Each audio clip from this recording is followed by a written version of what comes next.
Assalamualaikum warahmatullahi wabarakatuh, sahabatku semua. Jadi ini kita bahas tentang kematian. Memang harus sering-sering kita cerita, kita ingat-ingat, karena kita nggak pernah tahu.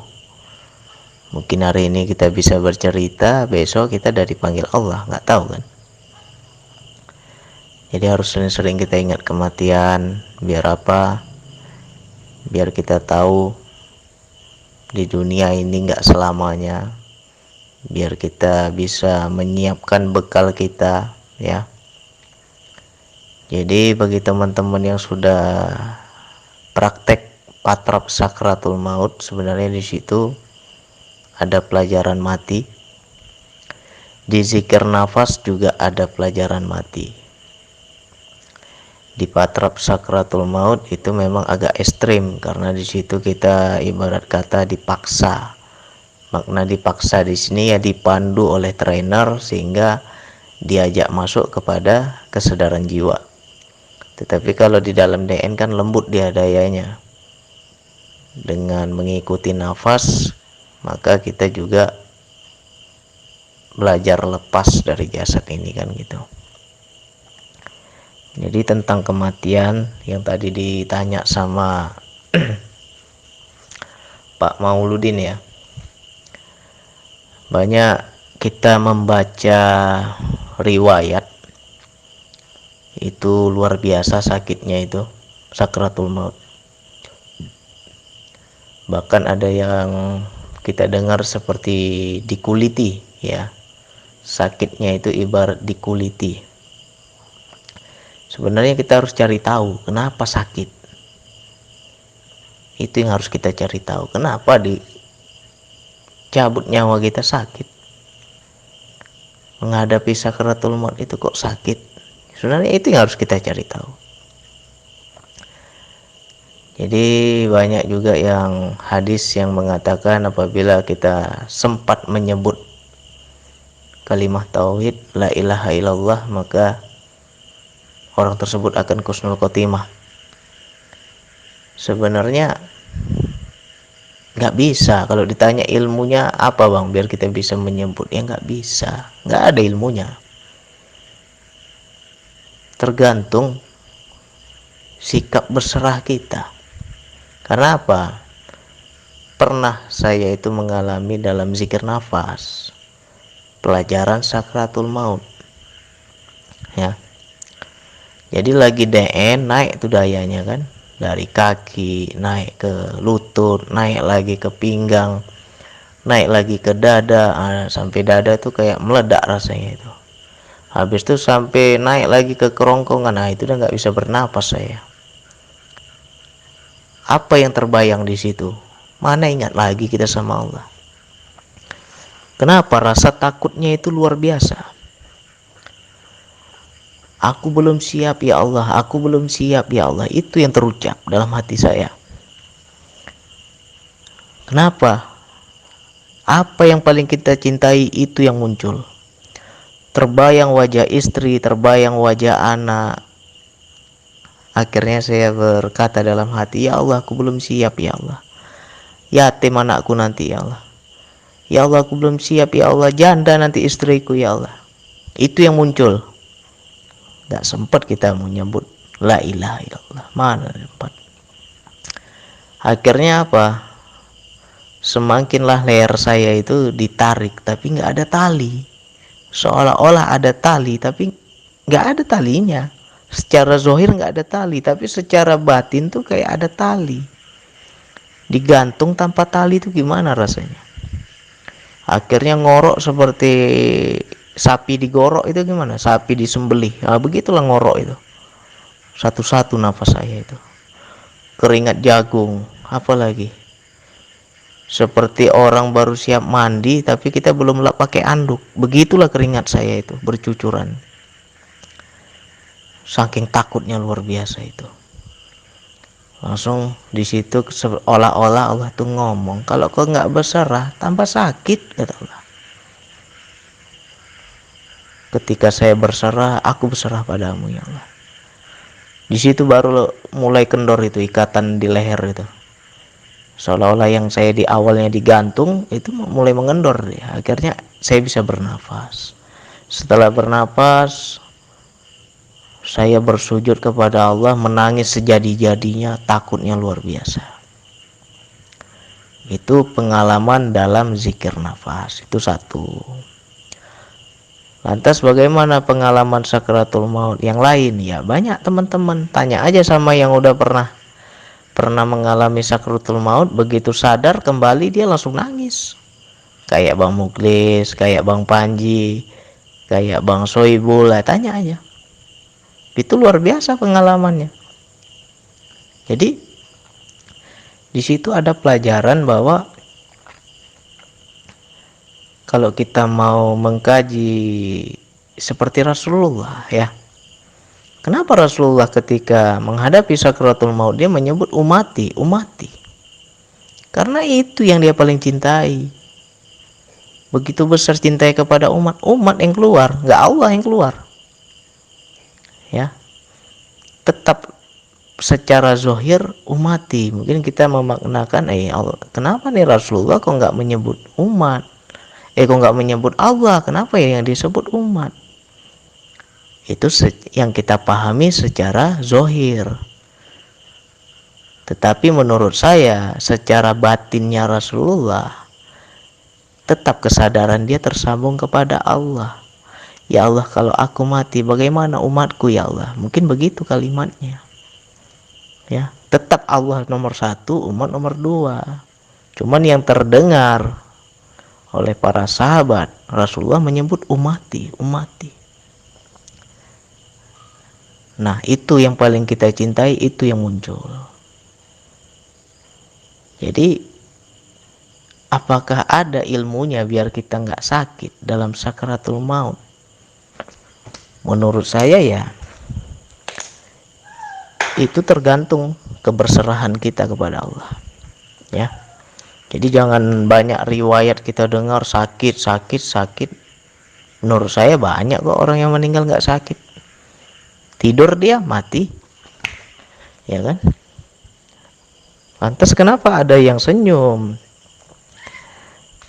ada yang wajahnya ketakutan? Nah disitulah kalau kita mau membaca Husnul Khotimah dengan tidaknya. Makanya kalau kita ada keluarga kita yang menghadapi sakratul maut, dampingilah. Kita jangan lari, jangan takut. Justru di situ kita harus belajar karena kita bakal ke situ nanti. Kalau ada teman-teman kita, saudara kita, kerabat kita, keluarga kita menghadapi sakratul maut, langsung tungguin di sampingnya. Lihat prosesnya seperti apa. Lihat reaksi pada jasadnya. Di situ ada gambaran. Ya.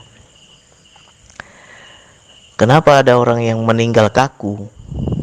Gak bisa ditekuk. Kaku, tegang. Ya itulah karena begitu kasarnya itu. Dicabut gitu ya. Jadi ibaratnya gini loh. Kita udah ditarik.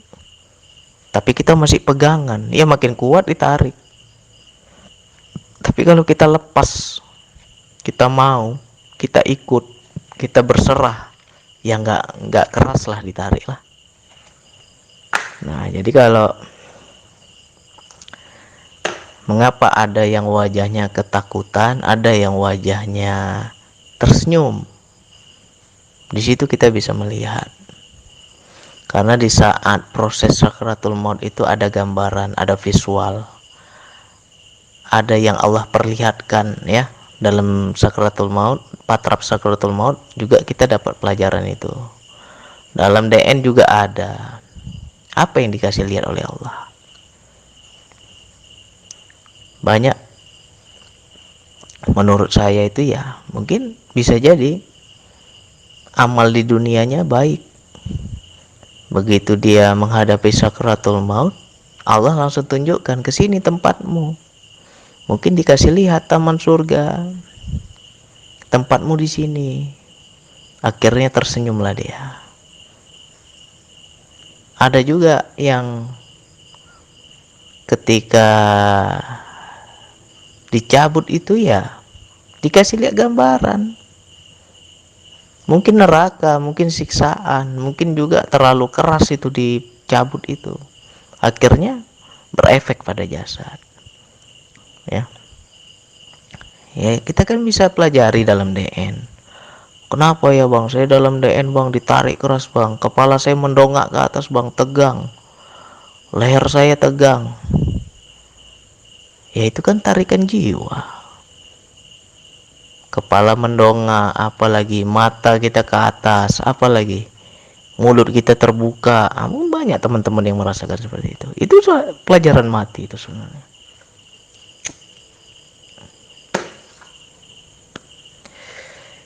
Disitulah pelajaran mati. Jadi bagi kita yang benar-benar mau mengamalkan zikir nafas ini sungguh-sungguh dan itu menjadi kebiasaan kita, insya Allah kita akan paham yang namanya jalan pulang ya. Makna jalan pulang ini ya bagaimana kita kembali kepada Allah, bagaimana ketika sakratul maut itu. Nah, jadi sakit dan tidak sakit itu tergantung kesiapan kita. Semua ada tanda. Sebelum tidur pasti ada tandanya. Apa tandanya? Ngantuk ya. Sebelum hujan ada tandanya. Apa tandanya? Mendung. Nah, sebelum mati pun ada tandanya. Ya, belajarlah kita. Apa tanda-tandanya kematian ini? Nah, ini nggak bisa kita buka. Ya belajar sendiri. Pelajari terus. Mudah-mudahan kalau kita tahu tanda-tanda itu kita siap. Oh, aku udah mau dipanggil. Ya mudah-mudahan bisalah kita wasiat-wasiat lah pada keluarga kan. Nah, jadi gali terus zikir nafasnya, layaknya kita mengikuti nafas.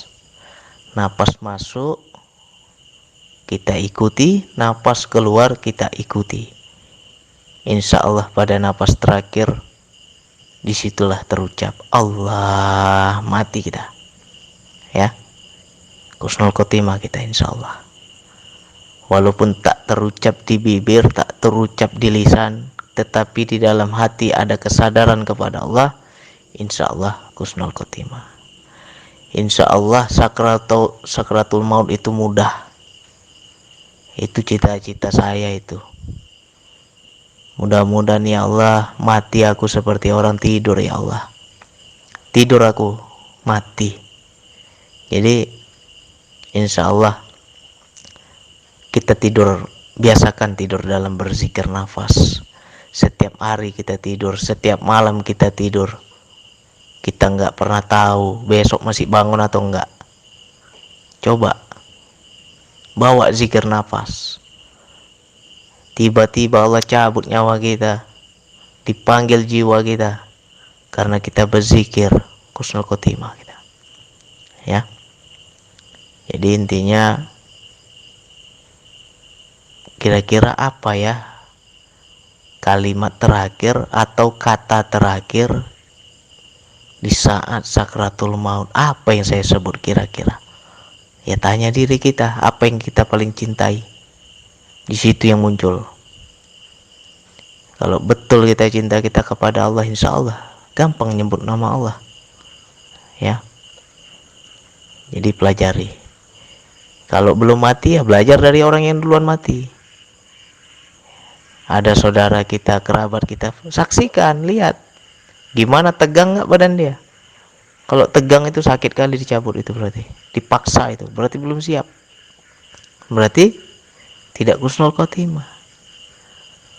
Tapi kalau lunak dia, lembut jasadnya, tersenyum dia, wajahnya cerah, wajahnya tanpa beban, itu husnul khotimah. Tapi kalau wajahnya menakutkan kayak orang keperihan, menahan sakit, ya itu anulah, bukan husnul khotimah itu. Di situ banyak tanda-tanda rahasia. Ya mudah-mudahan kita layaknya kita tidur. ikuti nafas, mati. Mudah-mudahan teman-teman bisa seperti itulah. Saling doakanlah, mudah-mudahan kita orang-orang yang berzikir nafas ini kusnul khotimah semua, karena kita sudah terbiasa mengikuti nafas. Nafas masuk hu, nafas keluar Allah, mati kita, ya. Jadi dari sekarang kita belajar, kalau ada di kampung kita, di sekitar kita, coba pelajari, jangan takut, karena kita juga akan ke situ nanti. Sekian dari saya, wassalamualaikum warahmatullahi wabarakatuh.